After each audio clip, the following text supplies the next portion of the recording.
want to tell you about the last night I drank alcohol. Just a brief history on my alcohol consumption. In the 90s, when I was a little guy, I was insecure. And so I would drink alcohol with my friends, and I would get a little loose, and I would feel a little bit more self-confident, and I thought I was having a great time. And you know what? Sometimes I was. In high school, I noticed I started doing this thing where I would get drunk at parties, and I would drink more than anyone else, and I thought it was a contest. And I would end up puking out of windows. I would end up having to have people help me get my pants on. I would end up falling down and just puking a lot. This continued into my 20s when I was in this band Downtown Brown. Still am in this band Downtown Brown. My alcoholic career skyrocketed, and in about 2003 was the first time I shit the bed because of alcohol. I was at a Black Dahlia murder concert, and I decided I was going to drink an entire bottle of Jägermeister to myself. And I was writhing on the ground screaming, "Play some Manowar," as they were trying to unload their gear after the set. 2003, went back to my girlfriend's apartment at the time, and I woke up, and she and I were covered in my feces.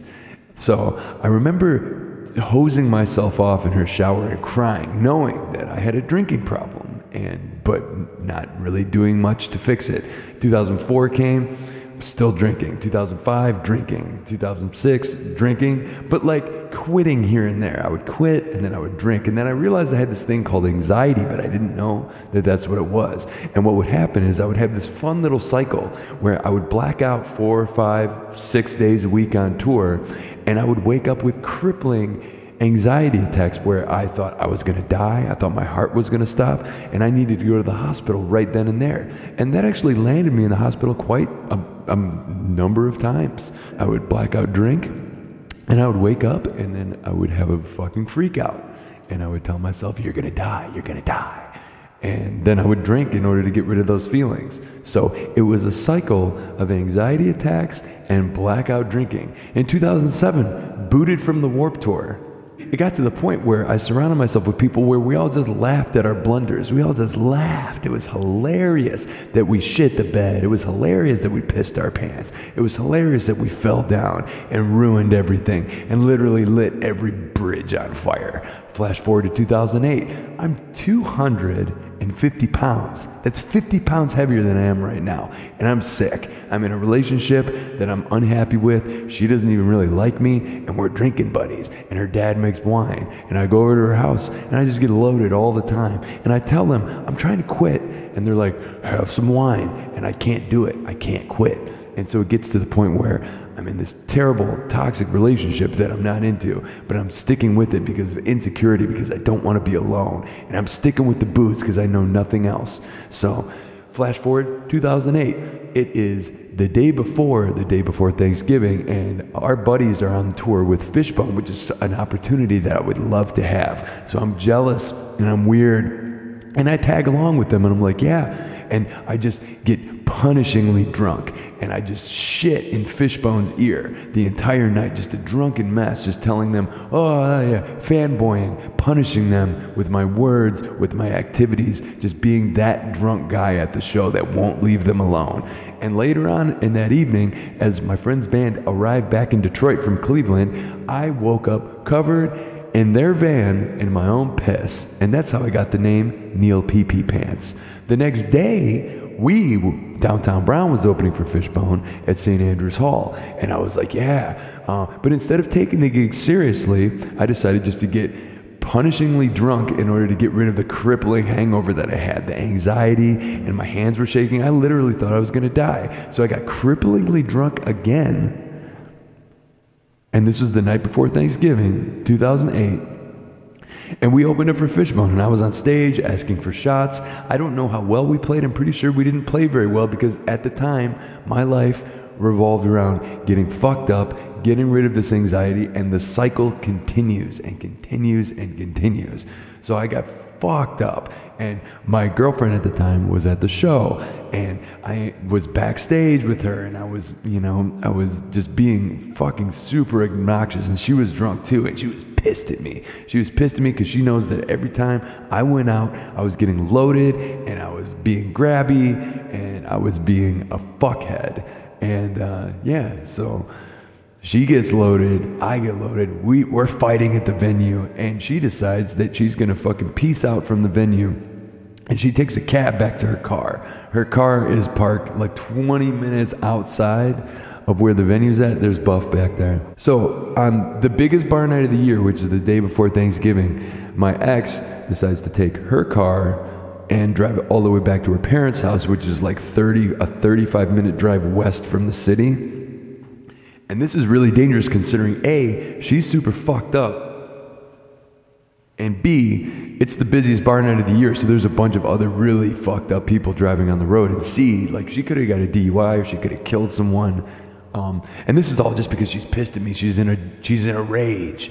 And the person that took her from the venue in a cab, the person who took her from the venue to her car in the cab, she leaves her phone and her wallet and her keys, not her keys, she leaves her phone and her wallet in the cab. And I remember getting a hold of the cab company, and I'm still kind of fucked up, like, and I end up getting her phone and her wallet, and the cab driver looks at me and he goes, she shouldn't drink, man. She's fucking crazy. And I'm drunk, and he goes, she's really pissed off at you, man. And I'm like, I know, it was a perpetual thing. She was perpetually pissed off at me because she wanted me to be a different person. She didn't enjoy my lifestyle. She didn't enjoy who I was. She didn't enjoy my band. She just wanted me to be a normal-ass, boring dude. So there was a point of contention from the very beginning with that relationship, but we were codependent, and we were both addicts. So we stuck with each other, even though we were fucking terrible together. Okay, so anyway, she stays at her parents' house. She made it safely, and I have her items, and I go, Thanksgiving is the next day, and I show up, and I'm detoxing from alcohol, and my hands are shaking. My hands are shaking terribly. I feel terrible, and I'm sitting there at Thanksgiving dinner with her parents who don't like me. With her, she doesn't like me. And I'm sitting there, my hands are shaking, and they offer me a glass of red wine. And I look down at the glass of red wine, and I drink it as my hands are shaking, and I decided right then and there that this is the last time I'm ever gonna drink. And all my friends for years leading up to that were always like, I want to quit drinking. And they'd be like, they were all alcoholics too. They thought I was full of shit. They laughed at me. They thought I was weak, and they thought I couldn't do it. But it just took one too many times, one too many fights, one too many times pissing myself, one too many times losing control, one too many times shaking and uncontrollable diarrhea, like one too many times hitting rock bottom after rock bottom, getting kicked off the Warped Tour, you know, forgetting how to play guitar on stage in front of 300 people while my mother watched.